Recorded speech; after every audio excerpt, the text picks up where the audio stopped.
Hi everyone. So, given that my last post was dedicated to American phonetics, I decided to proceed with the same topic. And today I would like to show you how I work on my pronunciation, specifically on my intonations to make them more natural with the technique called shadowing. So, what is the technique all about? You have to find a piece of content, whether audio or video, where someone has the accent that you are aiming for.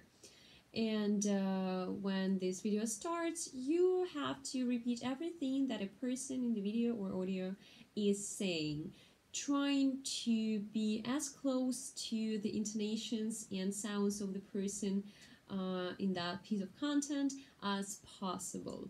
This way, you learn how to reproduce the same intonations in your speech in the future, and you're making efforts to make your speech sound more like that of a native speaker. So I am going to shadow a video that I have never watched before, and it is a TED Talk that I found on YouTube about happiness or something. And for the purposes of this video, I will try to shadow the video without headphones so you can hear my pace compared to that of a speaker in the video.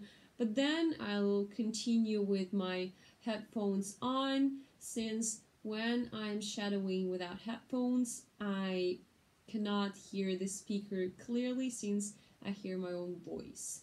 So, one more thing to mention is that it is useful to find a person whose voice is similar to yours so that you can compare the way you sound to that to the way a native speaker you are listening to sounds, which is a little bit more difficult if you are shadowing a man being a woman and vice versa.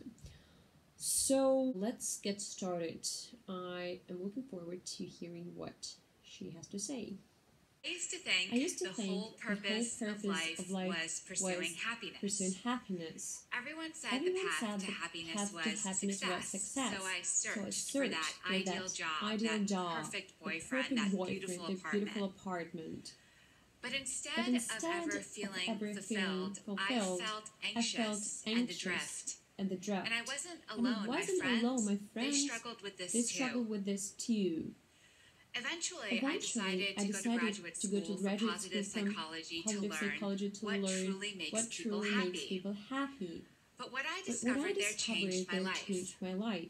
The data showed that chasing happiness can make people unhappy. And what really struck me was this. The suicide rate has been rising around the world, and it recently reached a 30-year high in America. Even though life is getting objectively better by nearly every conceivable standard, more people feel hopeless, depressed, and alone. There is one more thing that you can use, one more tool that you can use in order to shadow a speaker, which is to slow down their speed and to try to reproduce each and every intonation specifically. For this purpose, I will plug in my headphones, since you have already heard how it works, and now you will only hear my voice and myself trying to reproduce the intonations of the woman in the video at 0.5 pace. Okay, let's continue. Emptiness, non-avail. You don't have to be clinically depressed to feel it. Sooner or later, I think we all wonder, is this all there is? And according to the research for predicts, this despair is not a lack of happiness. It's a lack of something else. A lack of having meaning in life.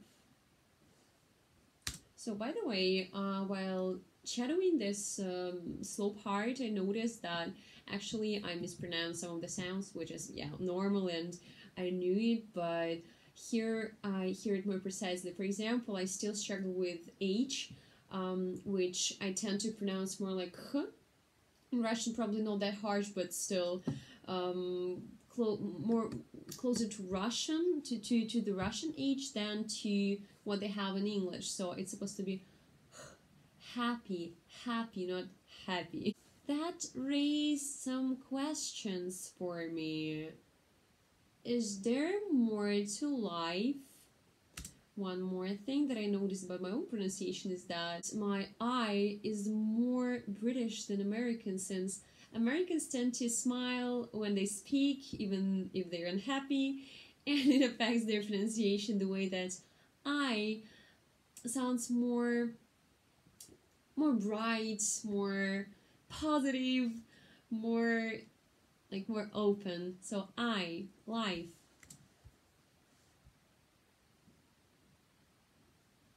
What's the difference between being happy and having meaning in life? Many psychologists define happiness as a state of comfort and ease.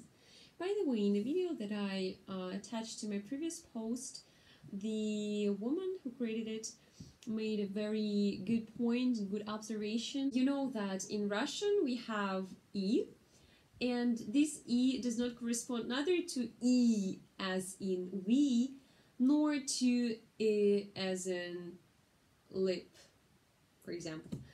And in order to check whether you pronounce your E correctly, you can add a little Y at the end of the sound.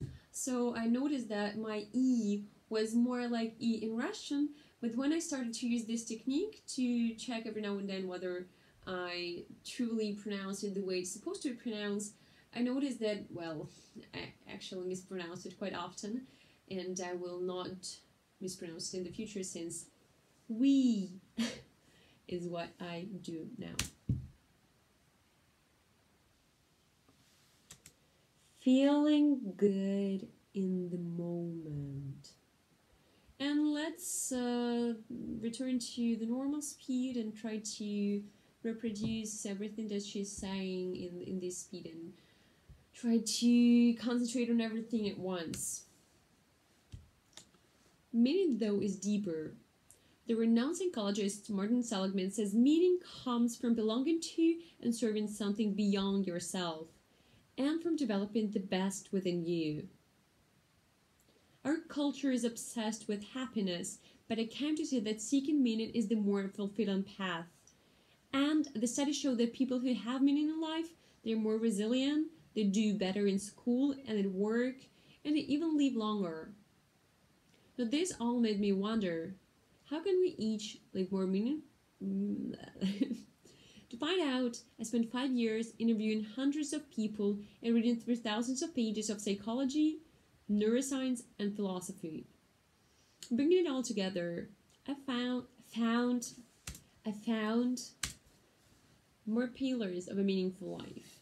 And we can each create lives of meaning by building some or all of these pillars in our lives. The first pillar is belonging. Okay, so if you are interested in the content of the video that I was shadowing, you can find it attached to the same post, but I think it's enough for me to shadow. I noticed several nuances, as I said, of my speech that I'm not quite satisfied with, and I'm going to work on them. And I think that it is very useful to record your voice on audio or video, and then to revise what things were good and what not so good. Because if you know what your problems, what your struggles are, it is much easier to work on them and to improve them to finally acquire the accent of your dreams. I'm now sounding like a coach who leads you towards linguistic happiness. So that's it for today. Thank you so much for watching this video, and I hope to create more useful content in the future.